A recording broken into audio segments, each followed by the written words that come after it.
Good morning. In this video, I will try to explain how to draw this third question in week 6, which is related to projection of solids. Let me read the question. A pentagonal pyramid of base edge 25 mm, axis length 60 mm, rests on one of its base edge on ground, such that the highest base corner 20 mm above ground. Okay, and also its axis is parallel to the wall. Draw its top, front, isometric views. Let's see how to solve this in AutoCAD. They have given a pentagonal pyramid and they have mentioned the base edge is 25 mm and axis length is 60 mm. In addition to that, they have mentioned that it is resting on the ground with one of its base edges. Okay, at the same time, uh, highest base corner is 20 mm above ground. That is the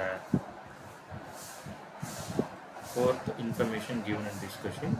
Let's see how to solve that in AutoCAD. Okay, so I have already opened AutoCAD. I have set the units and set the limits also.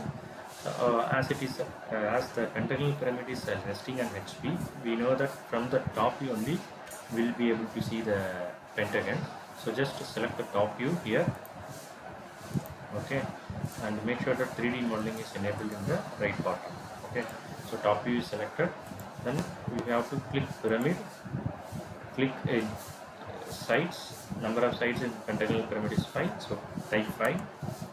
Then specify the center point of base, or you can select edge, first end point. Okay, and I made a mistake. I didn't switch on ortho. So first type ortho and enable ortho mode. Okay, then you can click pyramid. Same step, sides is 5, edge, first edge point, and the size of the base edge is 25 mm. So you can just type 25. Immediately it is asking us to specify the height. So height and the question is 60 mm. So you can just type 60. Okay, so in top view this is how it looks. Okay, and in front view you could see that it will look like this.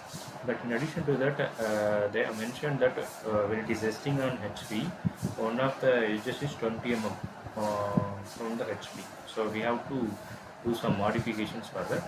So what we can do now, we can just first draw a line for that from here for a length of 20 mm. Then extend it to here. Okay, then draw a circle with this point as center and this as the radius. Okay, the radius is not selected properly, so you can just select it and move to this.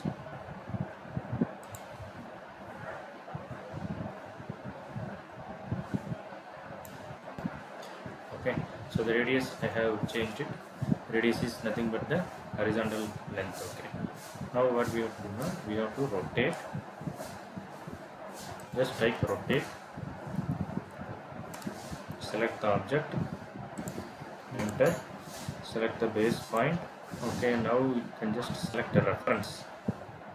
Okay, reference, then again select this point, and second point is this one, and you can tilt. Now you can easily see here the angle, no need to give, you can just tilt it to this location.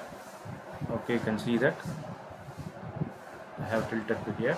Next, delete these circles and lines which we have drawn for the purpose of tilting for a particular angle, such that one of the base edge is 20 mm. Okay, 20 mm above HP. You can see that now. If you want to check, you can check. Just draw a line and check the linear dimension.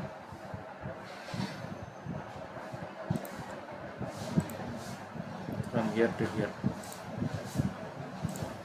it is 20 mm. That's why we have done like that.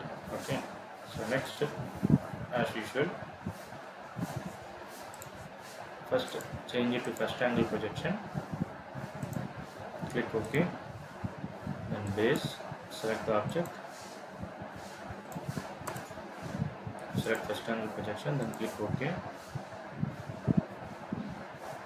Sorry, click base from model space,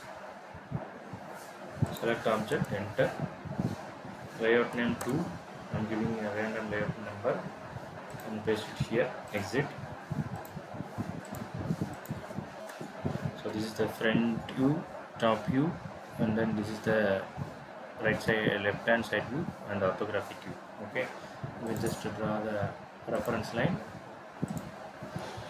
and you can just type the text.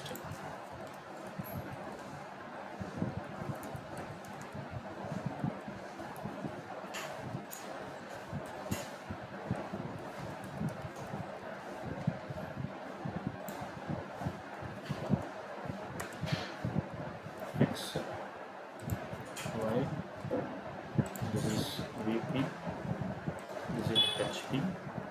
Okay,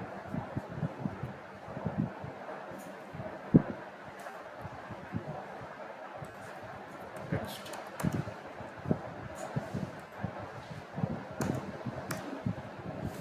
HP. Okay, and you can mark the dimensioning also.